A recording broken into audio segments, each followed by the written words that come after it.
बहैसियत मुसलमान हमारा ये बुनियादी अकीदा है कि मरने के बाद हमें उठाया जाएगा। ये अकीदा इतना वाज़ेह है कि तकरीबन 70% कुरान इसी की वजाहत कर रहा है। तकरीबन कुरान मुकद्दस का 1/3 हिस्सा, कुरान मुकद्दस की 70% आयतें इस अकीदे आखिरत के बारे में बार बार बार बार बार बार इसको दोहरा रहा है। और मक्के के लोग इसी के मुनकिर थे। वो हड्डियां उठा करके लाते और कहते कि क्या मोहम्मद अरबी कहते हैं कि इनके अंदर जान पड़ जाएगी? जो हड्डियां पिघल चुकी हैं जमीन के अंदर, क्या उनको फिर से दोबारा जिंदा किया जाएगा? कुरान ने अलग अलग रंग में मरने के बाद उठने की दलीलें पेश की। एक मकाम पर तो ये फरमाया कि जिसने पहली मर्तबा पैदा किया उसको दूसरी मर्तबा पैदा करने में क्या हर्ज है? पहली मर्तबा भी तो उसी ने पैदा किया। बल्कि कहीं पर फरमाया कि तुम लोग इनकार करते हो, कैफ़ तकफुरून बिल्लाहि अमवात, कि तुम इनकार करते हो, अल्लाह का इनकार करते हो जबकि तुम मुर्दा थे, जबकि तुम मुर्दा थे। फिर अल्लाह रब्बुल इज्जत दलील देता है कि फिर उसने तुम्हें जिंदा किया और फिर तुम्हें मारेगा, और अल्लाह तबारक व ताला फिर तुम्हें जिंदा फरमाएगा। अलग अलग अंदाज से कुरान मुकद्दस ने जो है वो बासे बादल मौत के अकीदे को बहुत वजाहत के साथ बयान फरमाया। और ये हमारा बुनियादी अकीदा है।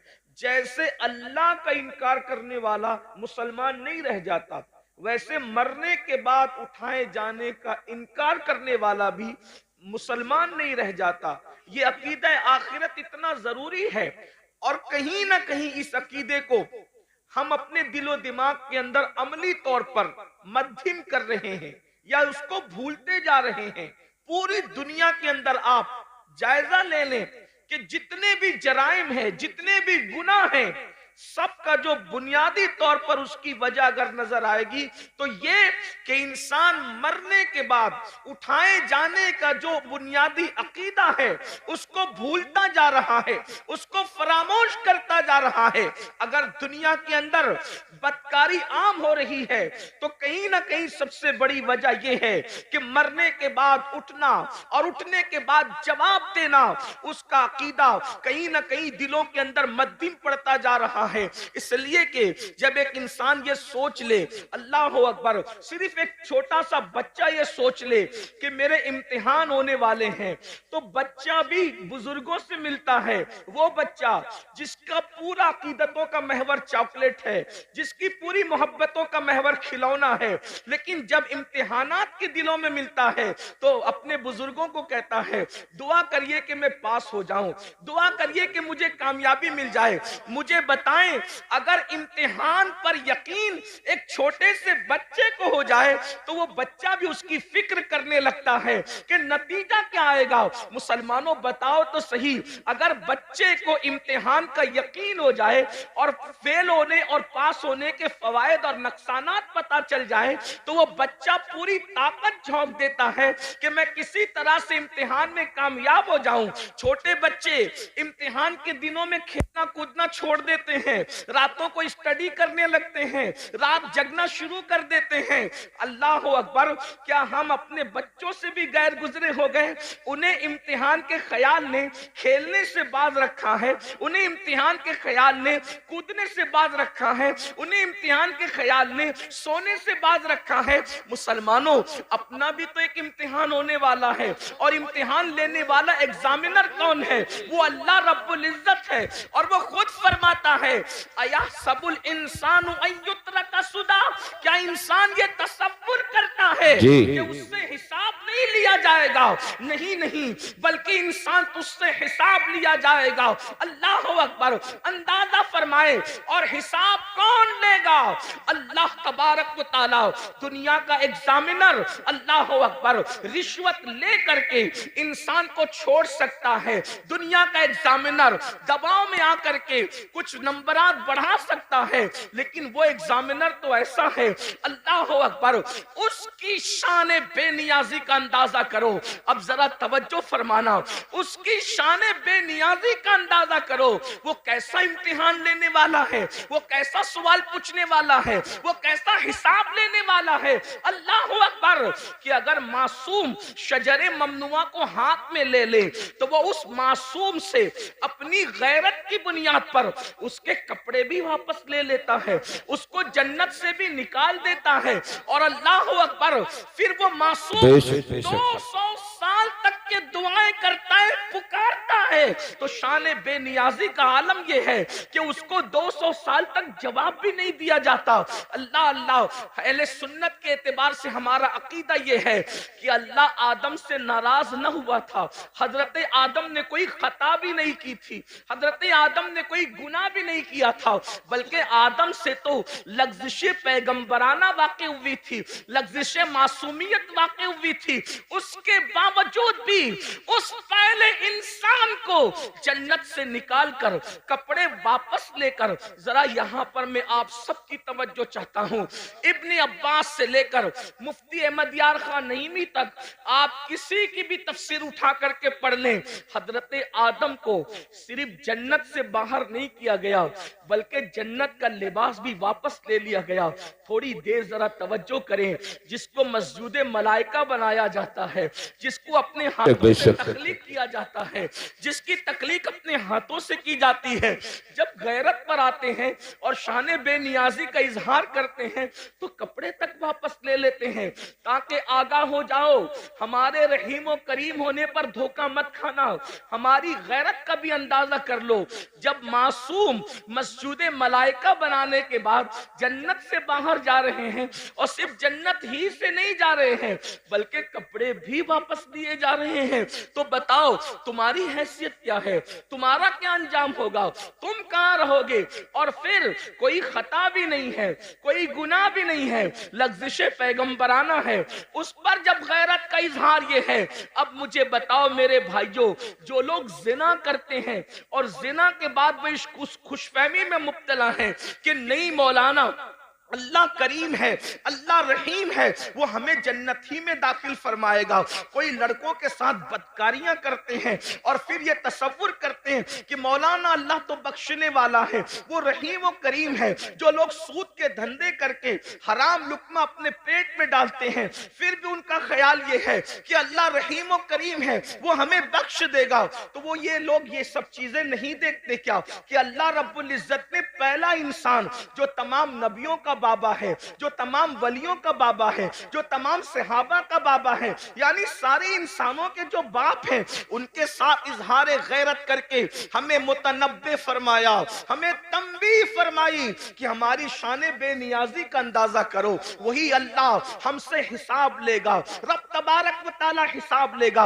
अब बताओ मुसलमानों, हमने हिसाब की क्या तैयारी की है? अच्छा पर्चा भी आउट कर दिया। अल्लाह हमसे क्या पूछेगा, क्या क्या पूछेगा? तो कुरान कहता है फमन यामल मिस्काला ज़र्रतिन खैरन यरा वमन यामल मिस्काला ज़र्रतिन शर्रन यरा। एक जर्रा बराबर नेकी की होगी, अल्लाह तुमसे वो भी पूछेगा। जर्रा बराबर जुर्म किया होगा, अल्लाह तुमसे वो भी पूछेगा। आइए, मुझे बहुत पूछने पर बहुत बड़ी बात याद आ गई है, आप सबकी तवज्जो चाहता हूं। बहुत खूबसूरत अंदाज में आप लोग सुन रहे हैं, तो दिल चाहता है कि कुछ खूबसूरत बातें आपके सामने खोली जाए, क्योंकि आप अच्छे से सुन रहे हैं। इसलिए कि जहां मजमा सुनने वाला हो, तो दिल चाहता है कि कुछ दिल की बातें कही जाए। यूं तो सुनने के लिए सभी आते हैं, लेकिन आपका बड़ा अच्छा अंदाज है सुनने का। अल्लाह किससे क्या पूछ सकता है, इस बारे में कोई बेनियाज नहीं। वो किसी से भी कुछ भी पूछ सकता, किसी से भी कुछ भी पूछ सकता। इस सिलसिले में एक रिवायत सीरत की तमाम किताबों में लिखी हुई है। अब बहुत ध्यान से सुनना, आने जाने वालों पर ध्यान देने की बजाय अब आप मेरी गुफ्तगू की तरफ ध्यान दें। सीरत की किताबों में सब ने ये वाकया लिखा है। इब्ने इसहाक को भी ले लें और उनके बाद सारे सीरत निगार कमोबेश अल्फाज की कमी ज्यादती के हवाले से, लेकिन वाकया यही है जिसका मफहूम पेश किया जा रहा है। लेकिन मैं जहां से पेश कर रहा हूं आपके सामने, वो इब्ने मुंजरी के हवाले से मैं पेश कर रहा हूं बतौर मफहूम। अब गौर करें, इस रिवायत के रावी है सैयदना सिद्दीक अकबर रदी अल्लाह तआला, अफजलुल बशर बादल अंबिया बितहकीक सैयदना सिद्दीक अकबर रदी अल्लाह तआला। यूं तो सिद्दीक अकबर की से रिवायतें बहुत कम मरवी है, लेकिन सिद्दीक अकबर से जो रिवायतें हैं उन रिवायतों का भी कोई जवाब नहीं। सैयदना सिद्दीक अकबर रदी अल्लाह तआला, एक बात अंदाजा करने, सिद्दीक वो हस्ती है कि जिनके बारे में मौला अली ने बयान किया कि अल्लाह के रसूल ने फरमाया कि अगर सारी जमीन वालों का ईमान एक पल्ले में रखा जाए और तन्हा अबू बकर का ईमान एक पल्ले में रखा जाए तो सबके ईमान पर अबू बकर का ईमान वजनी हो जाएगा। ये वो हस्ती है जिन्हें सिद्दीक सुभान अल्लाह। और इन ईमान वालों में अबू हुरैरा का भी ईमान है, बिलाल हबशी का भी ईमान है, खालिद इब्ने वलीद का भी ईमान है, गौसी आजम गरीब नवाज का भी ईमान है। अंदाजा फरमाएं, जिसके ईमान की शान ये हो उसके दिल और सीने की हालत का क्या आलम होगा। वो सिद्दीक अकबर जो सहाबा के इमाम हैं, अफजलुल बशर बादल अंबिया बितहकीक सिद्दीक अकबर रज़ी अल्लाह तआला अन्हु, जिनके बारे में हुजूर मुहद्दिस आजम के चौचवी रहमतुल्लाह अलैह कहते हैं, मर्तबा हजरत सिद्दीक का ये है सैयद, हर फजीलत के वो जामे हैं नबुव्वत के सिवा। अल्लाह अकबर। आइए सुभान अल्लाह। वही सिद्दीक अकबर रिवायत कर रहे हैं। अल्लाह अकबर। अल्फाज मेरे हैं, मफहूम बयान कर रहा हूं अपने अल्फाज के जामे में। इब्तिदाई दिन है, मदीने मुनव्वरा में असहाबे रसूल अभी नए नए जो है वो मदीने तैयबा आए हैं। अल्लाह अकबर। हुजरों की तामीर अभी नई नई हुई है, मस्जिद नबवी की तामीर नई नई हुई है। हालात ये हैं कि सैयदना अबू हुरैरा जैसे लोग, अल्लाह अकबर, कभी लुंगी होती है बदन पर, ऊपर का कुर्ता नहीं होता, इन हालात में जिंदगियां गुजार रहे हैं। बिलाल हबशी का हाल ये है कि भूख से जब मजबूर हो जाते हैं तो जमीन पर चित लेट जाते हैं ताकि अपने पेट को आराम पहुंचाएं। अल्लाह अकबर। और खुद रहमत दो आलम सल्लल्लाहु अलैहि वसल्लम जिनके नाम से आपने कॉन्फ्रेंस रखी है, उनके घर का हाल ये है कि 3-3 महीने गुजर जाते हैं तो चूल्हा नहीं जलता। अल्लाह के रसूल अलैहि सलाम के घर में 3 महीने, कोई मुबालगा नहीं, ये अल्लाह के रसूल की सबसे प्यारी जोजा उम्मुल मोमिनीन सैयदा आयशा सिद्दीका फरमा रही है। अल्लाह अकबर। आप फरमाती हैं 3-3 महीने हो जाते, चूल्हा नहीं जलता अल्लाह के रसूल के घर में। तो सहाबा ने पूछा, जब हुजूर के घर में चूल्हा नहीं जलता था तो तुम लोग किन चीजों पर इत्तेफा करते थे, क्या खाते थे, कैसे जिंदगी गुजारते थे? तो उस वक्त अम्मा आयशा पाक फरमाती हैं, उस वक्त हम लोग 2 काली चीजों पर अपना वक्त गुजार लेते थे। आपने फरमाया, जिसको हदीस में रिवायत किया गया, कालत अस्वदैन, हम 2 काली चीजों पर गुजारा कर लेते थे। नंबर 1 खजूर, नंबर 2 पानी। इसी हदीस से इस्तेदलाल करते हुए इमाम अहले सुन्नत ने पानी का रंग जब पूछा गया तो आपने फरमाया कि पानी का रंग काला है, इसलिए कि लोग अब तक पानी को बेरंग समझते हैं। लेकिन मुफ्ती 4 मिल्लत उम्मुल मोमिनीन सैयदा आयशा सिद्दीका ने पानी का रंग खुद मुतय्यन फरमा दिया कि पानी का रंग काला होता है। इसकी एक अलग तहकीक, अलग तफसील है, मेरा उन्वान वो नहीं। लेकिन उम्मुल मोमिनीन क्या फरमा रही है, हम दो काली चीजों पर इक्तिफा कर लिया करते थे, खजूर और पानी। अल्लाह अकबर। अब आइए, अल्लाह अल्लाह, हुजूर के घर का ये हाल है। इससे मैं अपने जवानों से ये भी कहना चाहता हूं, ये जो यूपी की जमीन पर 5 वक्त देहात देहात में अजान गूंज रही है, बिहार, बंगाल, शाम, यमन, ये जो जमीनों पर देहातों में भी आवाज अजान की गूंज रही है, इसमें हुजूर अलैहिस्सलाम की मेहनतें कितनी हैं। इतनी मेहनतें कि जिसने अपने घर में 3-3 महीने तक चूल्हा नहीं जलाया और इस्लाम की शमा को जलाने के लिए इतनी मेहनत फरमाई, जरा गौर तो करें। अल्लाह अकबर। जब मुसलमान होकर हम अल्लाह के दीन को पीठ के पीछे डालते होंगे तो उस वक्त तो रसूलुल्लाह के दिल पर क्या गुजरती होगी, अल्लाह के रसूल अलैहिस्सलाम को कितनी अजियत पहुंचती होगी, कितनी तकलीफ पहुंचती होगी, इसका एहसास करो। क्योंकि पूरा ये जो मजमा है, ये सब अपने आप को आशिक रसूल कहलाने वाला मजमा है। मैं आपसे पूछूं, अगर अपना बाप एक वक्त तो भूखा रहकर बिल्डिंग बनाता है और उस बिल्डिंग पर कोई पत्थर फेंक दे तो लोग कहते हैं मौलाना मेरे बाप ने भूखा रहकर ये बिल्डिंग बनाई है। एक टाइम भूखा रह के बाप ने बिल्डिंग बनाई है तो उस बिल्डिंग से आपको कितना प्यार है।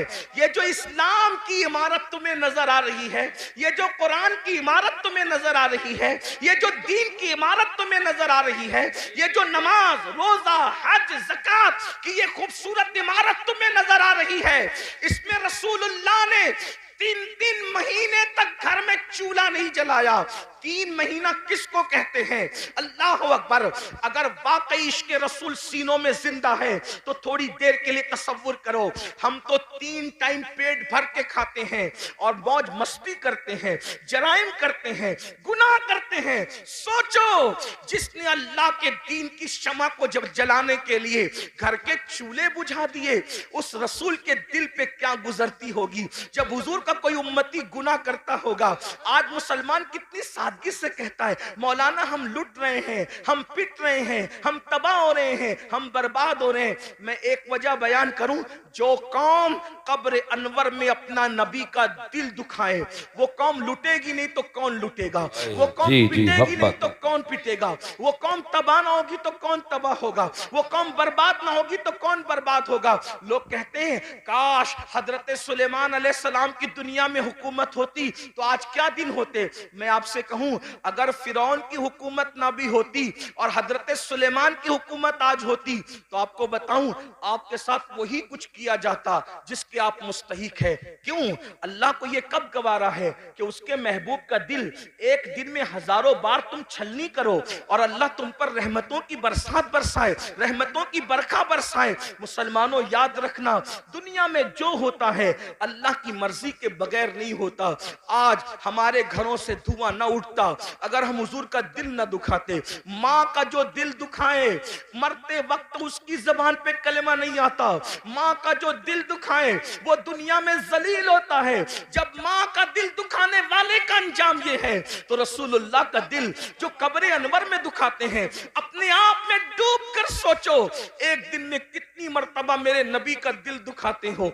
जो रसूल जानवर का भी दिल दुखाने से मना करे, जो नबी पिस्सू और मक्खी पर जुल्म करने से मना करे, जो रसूल मुर्गी और कुत्ते और बिल्ली पे जुल्म करने से मना करे, तुम अपने नबी का दिल छलनी कर रहे हो अल्लाह, और फिर उस पर तुम ये तमन्ना करते हो कि ये होगा वो होगा। मुसलमानों, सैयदना फारूक आजम रिवायत करते हैं, जिसको फकीह अबुल्लाह समरकंदी ने लिखा कि तुम छोटे से छोटा भी गुनाह करते हो तो उससे हुजूर का दिल दुखता है, उससे हुजूर का दिल। सोचो, अल्लाह कब्र में नबी का इतना ख्याल फरमाए कि 70,000 फरिश्ते सुबह को भेजे कि शाम तक तुम दुरूद पढ़ो महबूब पर, और 70,000 शाम को भेजे कि तुम सुबह तक दुरूद पढ़ो मेरे नबी पर। अल्लाह खुद भी दुरूद भेजे, फरिश्तों को भी दुरूद भिजवाए कि तुम भी दुरूद भेजो, और एक बार जो फरिश्ता आ जाए दोबारा फिर वो आ नहीं सकता। और हम क्या भेज रहे हैं? जिना के तीर, दाढ़ी मुड़ाकर तीर, गाने सुनकर तीर, औरतों पे जुल्म करके तीर, गुनाहों को करके तीर। सोचो, जो कौम, ऐसी भी कौम दुनिया में कोई गुजरी है जो अपने नबी का दिल छन्नी करे, नबी के दिल पे नश्तर लगाए? सोचो वो दिल, जिस दिल का ख्याल कुदरत को इतना है कि सिर्फ नजरें उठ जाए हसरत से तो अल्लाह किबला बदल दे और बता दे कि मैं बेनियाज होकर तेरी खुशी के लिए किबला बदल सकता हूं, तो वो बेनियाज होकर किबला बदल दे और हम मजबूर और गुलाम होकर अपनी जिंदगी नहीं बदल सकते, जिंदगी में तब्दीली नहीं ला सकते। हजारों की महफिलें जमा हो रही है तकरीर सुनने के लिए, जिंदगी बदलने कितने आ रहे हैं, जिंदगी तब्दील करने कितने आ रहे हैं। बस इतना ही अर्ज करना चाहता हूं, यही तो हमारा रोना है कि हम सबके दिल का ख्याल करते हैं। दुकान बंद करके शादी में क्यों जा रहे हो? पता है यार, दोस्त के बेटे की शादी है, मेरा यार नाराज ना हो जाए। समधी के घर दुकान बंद करके मैयत में इसलिए जा रहे हो यार, मेरे समधी के बाप की मैयत है, कहीं वो नाराज ना हो जाए। समधी की खुशी के लिए दुकान बंद हो सकती है, दोस्त की खुशी के लिए दुकान बंद हो सकती है, रसूलुल्लाह की खुशी के लिए क्या नमाज के वक्त तो दुकान बंद नहीं हो सकती? बताओ तो सही मुसलमानों, सबकी खुशी का ख्याल कर रहे हो, नबी की खुशी का ख्याल कब करोगे? सबके ही बुलावे पर जा रहे हो, नबी के बुलावे पर कब आओगे? ये मौजिन जो 5,000 रुपये को तुमने रखा है, ये उसकी आवाज नहीं है, आवाज उसकी है, मगर वो नबी का नुमाइंदा बनकर तुम्हें बुला रहा है। हय्या अलस्सलाह, आओ नमाज के लिए। उस आवाज को मामूली मत समझना, इसलिए कि वो रसूलुल्लाह का मुकर्रर करदा नुमाइंदा है जो 5 वक्त बुला रहा है। वरना अजान का मकसद तो सिर्फ इतना ही है, हय्या अलस्सलाह, बस हय्या अलस्सलाह के अलावा अजान का मकसद क्या है? मगर अजान शुरू कहां से होती है? अल्लाहु अकबर, अल्लाहु अकबर, यानी नमाज के लिए बुलाने वाला शुरू कर रहा है। मुझे जिसने खड़ा किया है, जिसका मैं नुमाइंदा बन करके तुम्हें बुला रहा हूं, वो कोई मामूली हस्ती नहीं है। अल्लाहु अकबर, अल्लाहु अकबर, अल्लाह सबसे बड़ा है, अल्लाह सबसे बड़ा है। ज़हन में सवाल आता है, जब अल्लाह सबसे बड़ा है तो वो है कैसा? अशहदु अल्ला इलाहा इल्लल्लाह, अल्लाह के सिवा कोई माबूद नहीं है, उसकी निशानी क्या है? अशहदु अन्ना मुहम्मदुर रसूलुल्लाह, मोहम्मद अल्लाह के रसूल सबसे बड़ी निशानी है। बोलना क्या चाहता है? हय्या अलस्सलाह, आओ नमाज की तरफ। नमाज की तरफ आऊंगा तो क्या मिलेगा? हय्या अलल फलाह, नमाज के लिए आना तेरा काम है, कामयाबी अता करना उसके करम पर। नारे तकबीर, नारे रिसालत, मसलके आला हजरत औलादे रसूल हजरत सैयद अमीरुल कादरी साहिब क़िबला।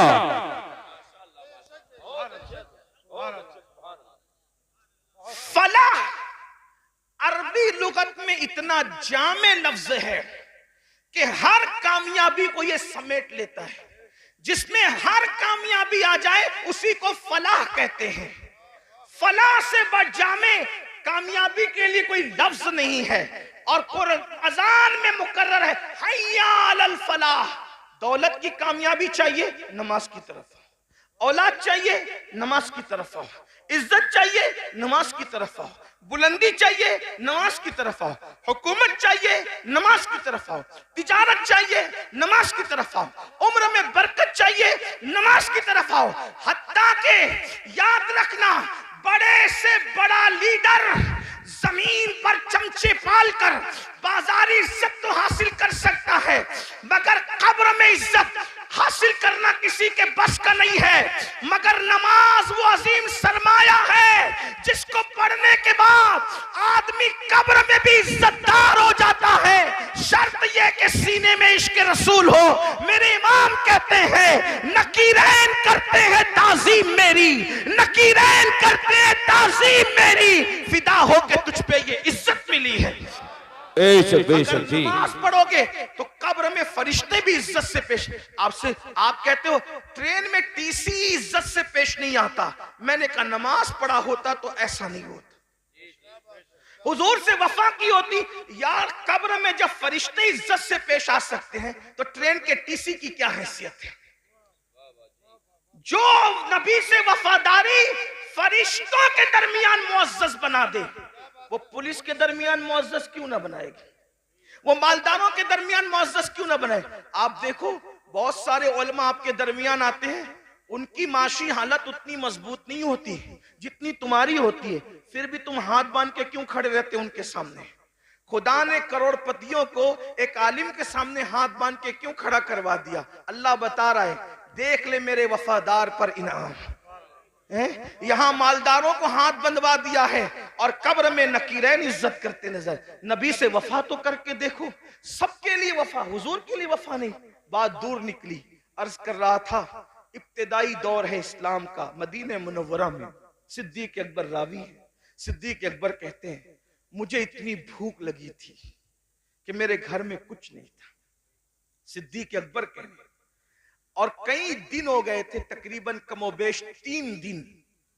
भूख से जब मेरा पेट खाली हुआ और कमर की तरफ लगने लगा तो मैंने सोचा चलो दोपहर की चिलचिलाती धूप है, चल करके किसी के घर कुछ खा लेंगे। दोपहर में जब मुझे कोई देखेगा कि अबू बकर दोपहर में धूप में कहां फिर रहे हो, तो फिर मैं कह दूंगा कि भूख लगी है तो मुझे कुछ खिला देगा। इधर सिद्दीक अकबर निकले, उधर फारूक आजम से सामना हुआ।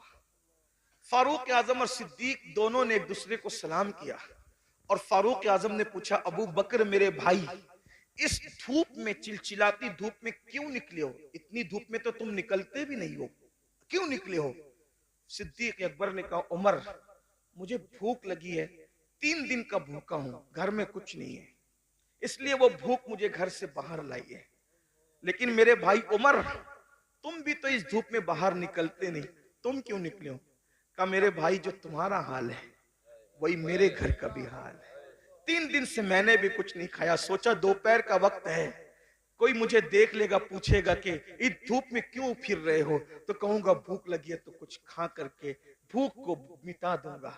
अभी दोनों में ये गुफ्तगू हो रही थी कि आमिना के लाल काशान अक़दस से मुकम्मल शान शौकत के साथ बाहर निकले, जिनकी शान मेरे इमाम यूं कहते हैं आसमां खान, जमी खान, जमाना मेहमान, साहिबे खाना लक़ब किसका है, तेरा तेरा कौन देता है देने को मुंह चाहिए, देने वाला है सच्चा हमारा हमारा नबी। बेशक सरकार को आते देखा, आका ने दोनों को सलाम किया। दोनों ने अर्ज की हमारे माँ बाप आप पे कुर्बान आका, इस चिलचिलाती धूप में आप बाहर नहीं तशरीफ लाते, आप इस धूप में कहां जा रहे हैं, हमें काम बता दे क्या है।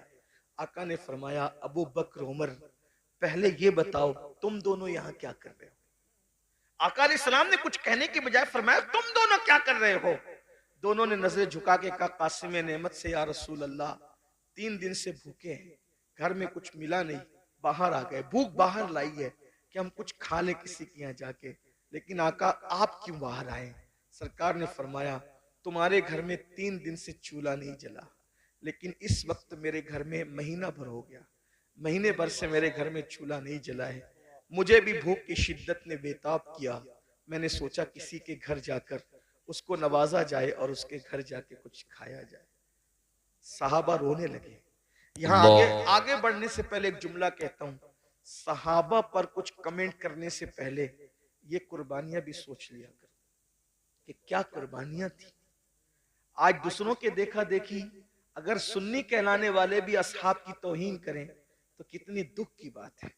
जो लोग मस्जिद का चंदा भी नोट देख कर देते हो हफ्ते में 1 दिन और इमाम को अपना गुलाम समझते हो, वो लोग कमेंट करेंगे उन सहाबा पर जिन्होंने इस तरह की कुर्बानियां दी, भूखे रहकर अल्लाह के दीन की खिदमत की। कभी सोचा, कभी गौर किया? हमसे तो 10 की नोट भी निकलती है तो देख के निकलती है, बल्कि बाज जालिम तो ऐसे हैं जहां नोट कहीं नहीं चलती, वो मस्जिदों में और मदरसों में चंदा देकर लोग चलाते हैं। ये हालात है, हंसने की बात नहीं है, ये बहुत दुख की बात है। और वो लोग किन पे कमेंट कर रहे हैं? जिन्होंने पूरी दौलतें दाव पे लगा, पूरी दौलत कुर्बान कर दी। हत्ता के सिद्दीक बावफा तो वो है जिसने तबूक के मौके पे कुर्ता भी चंदे में दे दिया और टाट पहन लिया, और जब पूछा गया कि कुर्ता क्यों दे दिया चंदे में, में कहने लगे हम जंग पे जा रहे हैं और मैं जानता हूं मुसलमानों के पास शहीद को कफन देने के लिए कपड़ा भी नहीं है, अगर कोई मेरा भाई शहीद हो जाएगा तो अबू बकर का कुर्ता कफन के लिए काम आ जाएगा। ये उनके जज्बात थे। मुसलमानों, हक जिंदा है तो हक की आवाज भी जिंदा रहेगी और यही अहले सुन्नत का तुर्रा इम्तियाज है।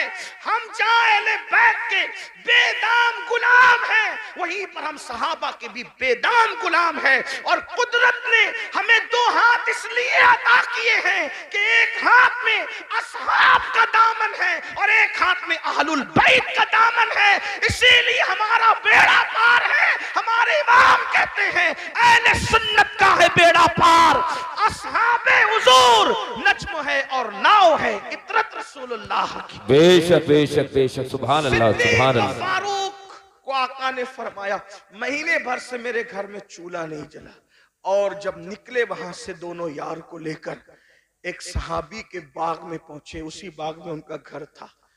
वो गए थे बाग में खजूरें तोड़ रहे थे, उनकी बीवी को इत्तला मिली कि हुजूर आए हैं अपने दोनों यारों के साथ। जल्दी से शोहर को बुलाया, वो हुजूर की इत्तला सुनकर कुछ ताखीर से आए, यानी किस्म किस्म की खजूरें लेकर ताकि हुजूर की मेजबानी करें। हुजूर के आगे खजूरें रख दी और आका से अर्ज किया आका थोड़ी देर इंतजार करें, मैं भी खाना बनाता हूँ। जल्दी से बकरी ज़बह की और बकरी ज़बह करने के बाद जो है वो बोटियां रोटियां जौ की सामने रखा। अल्लाह के रसूल ने रोटियां और बोटियां देखी तो देखने के बाद खाना देखते रह गए। कासिम नेमत खाने को कुछ देर तक देखते रह गए। सहाबा ने अर्ज़ किया आका जो है वो शुरू फरमाए, खाने का आगाज फरमाए। तो आका ने उस सहाबी जिसके घर में हुजूर बैठे थे कहा अगर इजाजत दो, हुजूर दुनिया को पैगाम दे रहे हैं, फरमाया अगर इजाजत दो तो इस खाने से कुछ निकालना चाहता हूँ। रोटी उठाई जौ की, उस पे कुछ बोटियां रखी और बोटियां रखकर आंख में आंसू आ गए। फरमाया कि जितने दिन से मैं भूखा हूं उतने ही दिन से मेरी बेटी फातिमा ज़हरा भी भूखी है। जितने दिन से मेरे घर में चूल्हा नहीं जला है उतने ही दिन से मेरी बेटी फातिमा के घर चूल्हा नहीं जला है। जब ये ताजा खाना मेरे सामने आया तो मुझे मेरी बेटी फातिमा ज़हरा की भूख याद आ गई। एक काम करो, पहले उसे ले जाकर दे दो, मेरी बेटी खा ले, उसके बाद मैं खाऊंगा। और वो खाना जब सैयदा के घर पहुंचा उसके बाद हुजूर ने खाना खाया।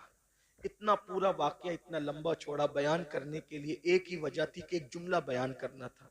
हुजूर ने वो खाना खाया और खाने के बाद फिर हुजूर की आंख में आंसू आ गए, हुजूर रो पड़े। सहाबा ने पूछा या रसूल अल्लाह जब भूखे थे तो नहीं रोए आप, और आप अब खाना खा के क्यों रो रहे? भाई रोना तो आदमी को भूखे पेट आएगा ना कि मेरे पास खाना नहीं है, खा के रोने का मतलब क्या? अब आका ने जो फरमाया यही एक जुमला पढ़ने के लिए इतना बड़ा वाकया मैंने पेश किया।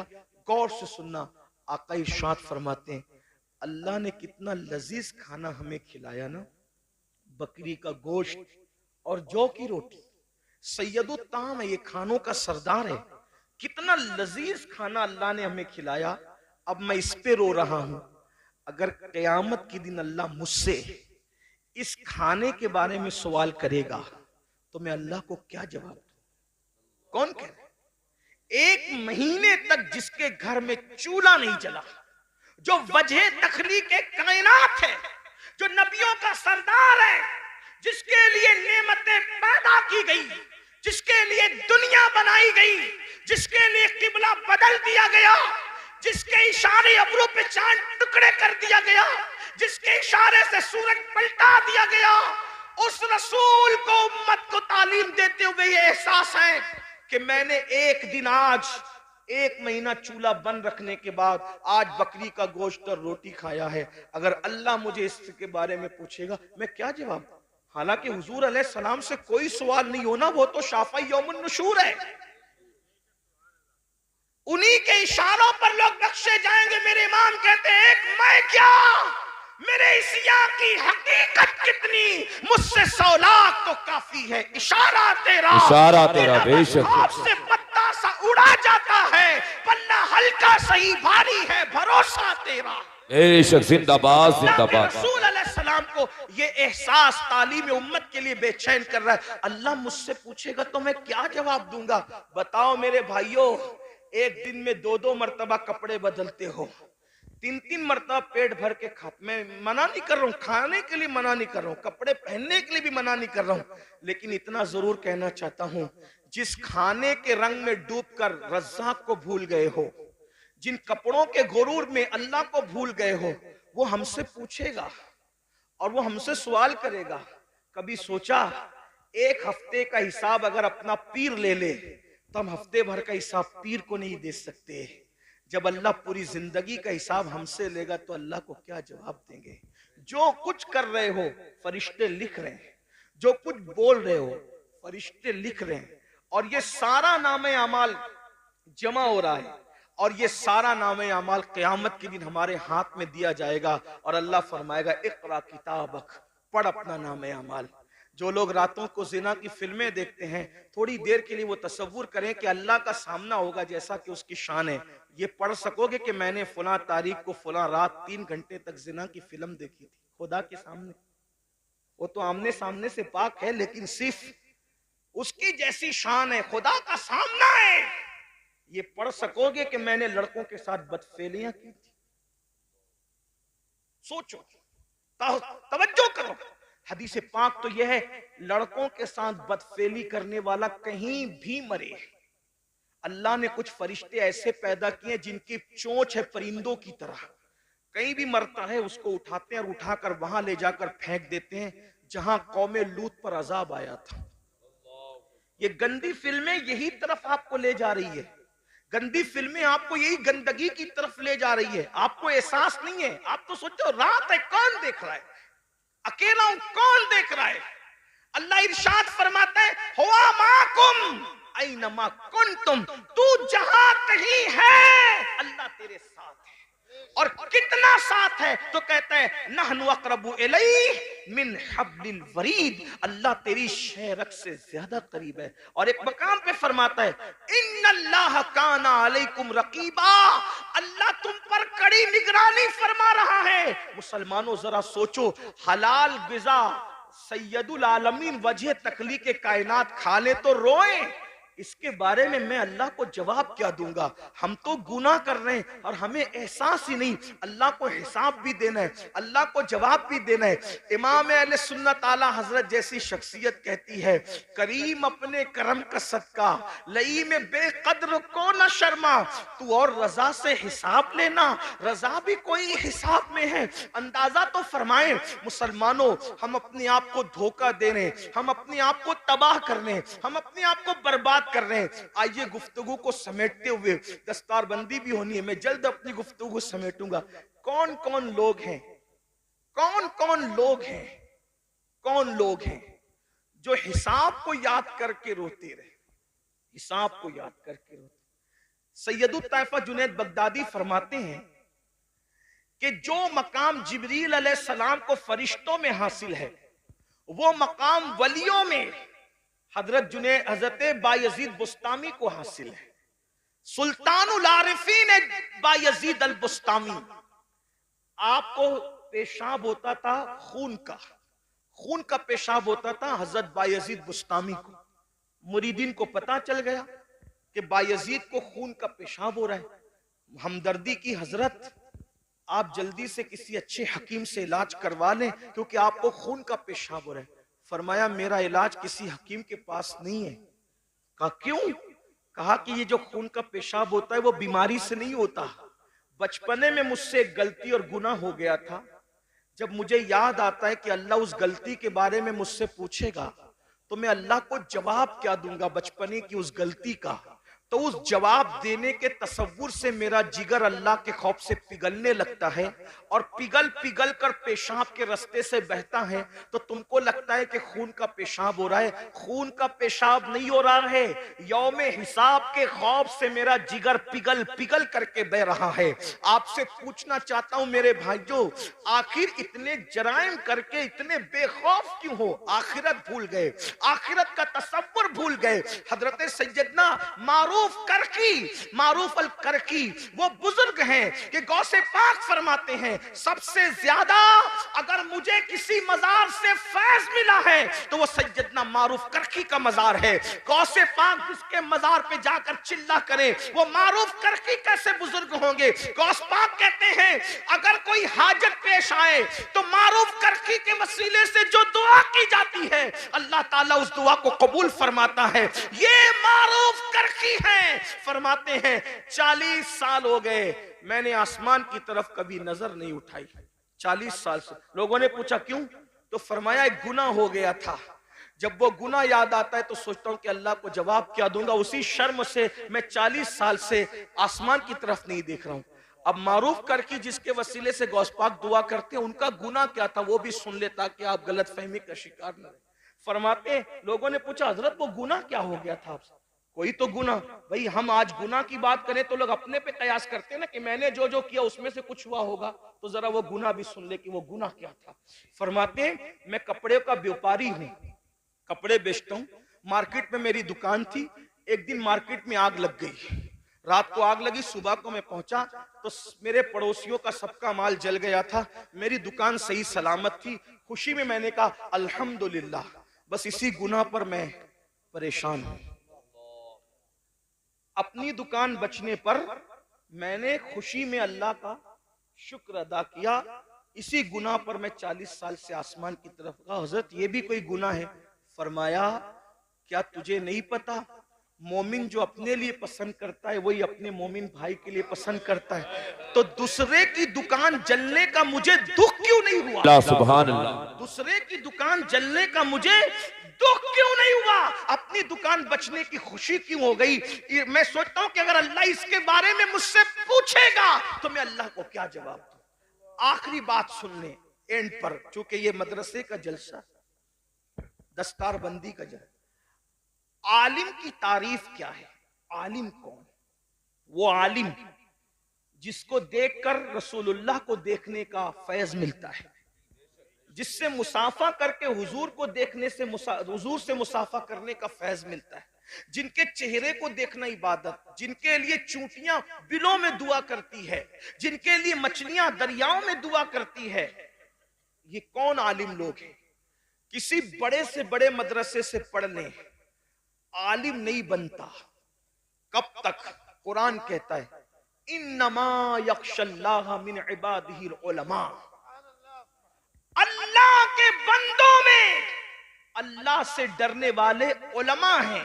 यानी जब तक उसके दिल में अल्लाह का सच्चा खौफ और खशियत पैदा नहीं होगा, वो पढ़ा लिखा तो हो सकता है मगर वो आलिम नहीं होगा।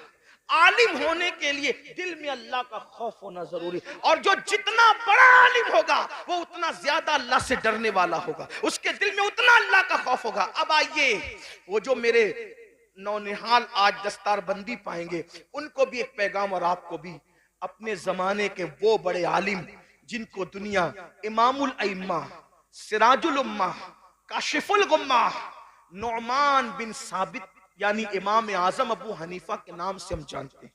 करोड़ों हनफियों का इमाम, और हनफियों में भी कौन? अब्दुल्ला इब्ने मुबारक का इमाम। अब्दुल्ला इब्ने मुबारक कौन? इमाम बुखारी के दादा उस्ताद। इमाम बुखारी के दादा उस्ताद का जो इमाम है उसे इमाम आजम कहते हैं। कौन इमाम आजम? दाता अली हुजवेरी का इमाम। कौन इमाम आजम? गरीब नवाज का इमाम। गरीब नवाज जिसके मुकल्लिद है वो इमाम आजम। महबूब इलाही जिसके मुकल्लिद हैं वो इमाम आजम। साबिर कलियर जिसके मुकल्लिद हैं वो इमाम आजम।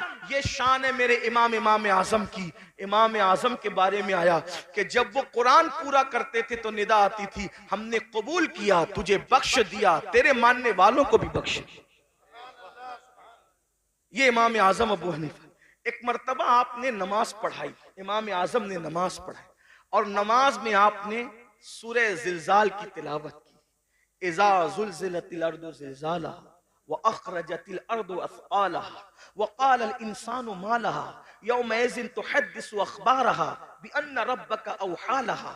ये सूरह मुबारका पढ़ी और क़यामत का और यौम हिसाब का मंजर याद आ गया तो इमाम आज़म अबू हनीफा की आंखों में आंसू आ गए।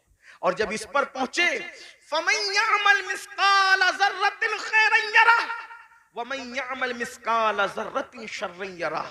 एक जर्रे के बराबर नेकी की होगी अल्लाह तुझे वो भी दिखा देगा, जर्रे बराबर बुराई की होगी अल्लाह वो भी दिखा देगा। रो पड़े और जब सलाम फेरा नमाज पूरी की तो दाढ़ी पकड़ कर कहते, अल्लाह नोमान के बुढ़ापे पे रहम कर दे।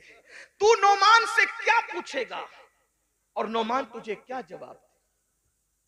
लीजिए हमारी महफिल के खुसूसी खतीब, हमारे कायद, हमारे अमीर, नारे तकबीर, नारे रिसालत, मसलकी आला हजरत उलमाए अहली सुन्नत हजरत अल्लामा मुफ्ती शाकिर रज़ा नूरी, हजरत अल्लामा मुफ्ती शाकिर रज़ा नूरी, नारे तकबीर, नारे रिसालत, उलमाए अहली सुन्नत। माशाअल्लाह।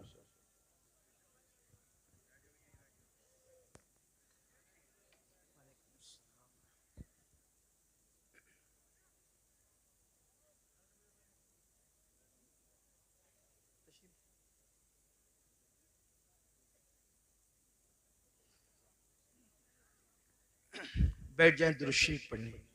रब्बि सल्लि व सल्लिम दाइमन अबदा अला हबीबिका खैरुल खल्क़ि कुल्लिहिम सलातु व सलामुन अलैका या जद्दल हसन वल हुसैन। हजरत तशरीफ ले आए। हजरत का ये खिताब होगा, मैं मुख्तसर अल्फाज में अपनी बात मुकम्मल कर रहा हूँ। तो आइए हम उस खतीब को अब सुनना चाहते हैं जिसकी खिताबत ने इनकलाब पैदा किया दुनिया भर में। चंद अल्फाज में अपनी बात पूरी करता हूँ। जब आपने ये सूरह मुबारका का इख्तिताम पढ़ा, फमन यअमल मिस्काल ज़र्रतिन खैरन यरह व मन यअमल मिस्काल ज़र्रतिन शर्रन यरह, जर्रे बराबर अगर तूने नेकी की होगी अल्लाह तुझे वो भी दिखाएगा, जर्रा बराबर बुराई की होगी अल्लाह तुझे वो भी दिखाएगा। और फिर आप रो पड़े, पूरी नमाज रोते हुए गुजारी और जब आप नमाज मुकम्मल कर चुके, लोग उठ उठ करके चले गए तो आपने दाढ़ी पकड़ करके कहा, अल्लाह नोमान के बुढ़ापे पे रहम फरमा। तू नोमान से क्या पूछेगा और नोमान तुझे क्या जवाब देगा। इसी तरह रोते रहे। मस्जिद के जो मुअज्जिन थे वो चिराग जो वो बुझाने के लिए, दरवाजा बंद करने के लिए बार बार आते जाते रहे। आपके मोटे मोटे आंसू फर्श पर टपकते और इसी तरह आप रोते रहते। बिल आखिर जब पूरी रात रोने में गुजर गई और उसके बाद सुबह का वक्त आया, फज्र के वक्त का आगाज हो गया, फज्र के वक्त की इब्तिदा हो गई, तो फिर उसके बाद मौज़िन जो आपका शागिर्द भी था, आके लौटने का सवाल ही पैदा नहीं होता। जब उसके पैरों की आहट सुनकर आपने अल्लाह अकबर मुड़ करके देखा तो शागिर्द खड़ा था। उससे फरमाया कि ये बता क्या मस्जिद बंद करने का वक्त आ गया। तो शागिर्द कहता है, हुजूर मस्जिद बंद करने का नहीं, अब तो मस्जिद के दरवाजे खोलने का वक्त आ गया। सुबह हो गई है, फज्र हो गई है और आप रात भर जो है वो रोते रहे, आंसू बहाते रहे। मैं आता रहा जाता रहा, आता रहा जाता रहा। तो इमाम आजम फरमाते हैं, क्या तूने मुझे रोते हुए देख लिया। तो वो कहता है, हुजूर आप पूरी रात रो रहे थे। फरमाया, तुझे अल्लाह की कसम देकर कहता हूं, जब तक मैं जिंदा रहूं उस वक्त तक ये वाकया तू किसी से बयान मत करना कि नोमान आखिरत की फिक्र में रात रात भर रोते हैं, क्योंकि उसकी शान बेनियाजी से डर लगता है कहीं ऐसा ना हो जाए कि ये कह दिया जाए नोमान हमारे लिए रोता था और सुबह को उसकी तशहीर कर दिया करता था। अल्लाह अकबर, अल्लाह अकबर। आप अंदाजा फरमाए मेरे आका सल्लल्लाहु अलैहि वसल्लम के दीवानों, जिनके मुकल्लिदीन में दाता अली हुजवेरी जैसे, गरीब नवाज जैसे, अब्दुल्ला इब्न मुबारक जैसे, दाऊद ताई जैसे लोग जिनके मुकल्लिदीन में हो, वो लोग आखिरत को याद करके इस तरह रो रहे हैं। और यहाँ हाल ये है, 5 कलमे भी याद नहीं, नमाज का तरीका भी याद नहीं। गर्मी में इस्तिंजा की सुन्नतें क्या है और सर्दी में क्या है, किस तरह से गर्मी और सर्दी के अहकामात बदलते हैं, हमें ये भी शऊर नहीं है। वुजू किस तरह एहतियात से करना चाहिए, हमें वो भी नहीं पता। मैं तो अक्सर अपने भाइयों को कहता हूं, एक अच्छा आलिम जिसकी नजर फिqही मसाइल पर हो, अगर हम उससे अपना वुजू चेक करवा लें तो वो हमें नाकाम कर दें।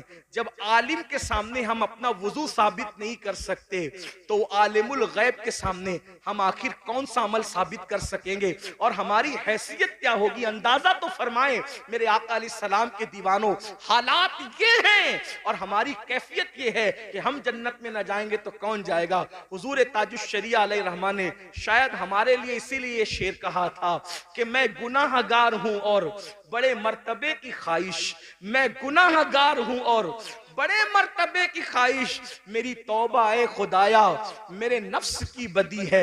हमारा हाल ये है, अल्लाह अकबर। इसलिए मेरे भाइयों, इतने जराइम करके हम जो बेहिसाब जन्नत के ख्वाब देख रहे हैं, कहीं ना कहीं हम खुशफहमी का शिकार है।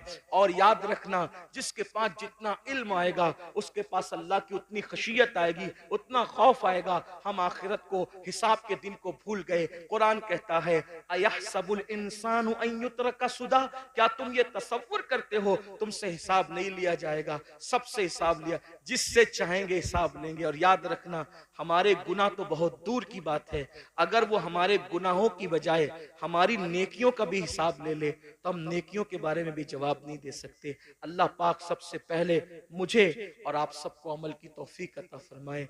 मेरे इमाम फरमाते हैं, अल्लाह अकबर करीम अपने करम का सदका लई में बेकद्र को न शर्मा, तू और रजा से हिसाब लेना, रजा भी कोई हिसाब में है। अपनी दुआओं का हिस्सा बना लो कि काश अल्लाह हमसे हिसाब न ले। मेरे इमाम यूं अर्ज करते अल्लाह की बारगाह में और बड़े मजे में फरमाते हैं, अर्ज करते हैं, सदका प्यारे की हया का न ले मुझसे हिसाब, सदका प्यारे की हया का न ले मुझसे हिसाब, बख्श बे पूछे लजाए को लजाना क्या है।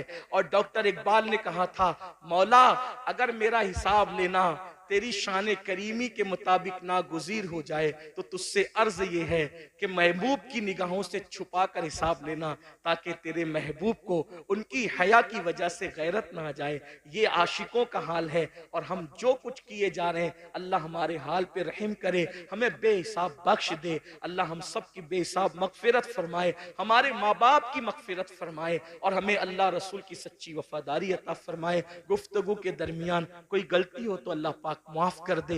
अस्तगफिरुल्लाह रब्बी इन्ना रब्बी लगफूरुर रहीम। हमारे दरमियान दुनिया सुन्नियत की वो अजीम शख्सियत मौजूद है, वो अजीम जात मौजूद है जो बेक वक्त जो है वो मुसन्निफ भी है, शायर भी है, खतीब और खतीब गर भी है, बेहतरीन मुफक्किर भी है, दानिश्वर भी है और इसी तरह से आप एक बेहतरीन मोटिवेशनल स्पीकर भी है। ऐसे मुफक्किराना जुमले जो कहीं कहीं हमें सुनने को मिलते हैं, वो हजरत की तकरीर में मोतियों की तरह आपके लबों से झड़ते नजर आते हैं। आज माशाअल्लाह एक ऐसी शख्सियत जो जिसने इंसान साजी में अपने असलाफ के नक्शे कदम पर चलकर बड़े कारनामे अंजाम दिए, जिसकी एक आवाज पर वादी नूर के अंदर लाखों आशिकाने रसूल का हुजूम नजर आता है। आइए वही हस्ती हमारे दरमियान है। हमारे नाज़िम महफिल, नकीब महफिल बहुत अच्छे हैं और बड़े अच्छे अंदाज से कहना जानते हैं, लेकिन चूंकि वक्त की नज़ाकत को देख के उनसे माजरत चाहते हैं कि उनकी हक तलफी ना हो, मैं खुद किबला अमीर मोहतरम को अर्ज करता हूँ, इल्तिमास करता हूँ, इसलिए कि नाजिम साहब तारुफ पेश करेंगे तो उनके शाया निशान पेश करेंगे। लेकिन हमारा मानना ऐसा है कि हर आदमी, आरिफ रूमी का कौल है, हर इंसान अपनी जबान के पर्दे में छुपा हुआ है। जब जबान खुलती है तो खुद ही समझ में आता है कि ये इंसान है कौन। हर आदमी जबान के पर्दे में अपना तारुफ रखता है। तो आइए अब हम हजरत की बारगाह में इल्तिमास करते, इल्तिमास ही कर सकते हैं कि अपने जबान को जुम्बिश दें और वो जवाहिर पारे जो आपने अपने असलाफ की सोहबत में बैठकर हासिल किए, वो दर्द दिल जो आपने अपने बुजुर्गों से हासिल किया, वो सोजे दुनू जो आपने अपने बुजुर्गों से पाया, हम सब के दरमियान बिखेरें और बिखेर कर हम सबको मुस्तफिज और मुस्तनीर फरमाएं। आइए हजरत किबला अमीर मोहतरम का इस्तिकबाल हुजूर सैयदुल उलमा महरवी रहमतुल्लाह अलैह के चंद मिसरों से हम करते हैं कि किसी की जय विजय हम क्यों पुकारे, क्या गरज हमको, हमें काफी है सैयद अपना नारा या रसूल अल्लाह। शुक्र की नीयत के साथ अल्लाह का जिक्र बुलंद कर लें और तकबीर और रिसालत बुलंद करें। नारे तकबीर, नारे रिसालत, नारे रिसालत। उम्मीद है आप गुफ्तगू संजीदगी से सुनेंगे और इंशाअल्लाह बादहू आप दस्तारबंदी की महफिल में भी शरीक रहेंगे और इंशाअल्लाह उसके बाद हुजूर किबला अमीर सुन्नी दावत इस्लामी सिलसिले कादरिया बरकातिया नूरिया के शेख तरीकत भी है, जो हजरात मुरीद होना चाहते हैं हजरत से मुरीद भी होंगे। हजरत से गुजारिश है तशरीफ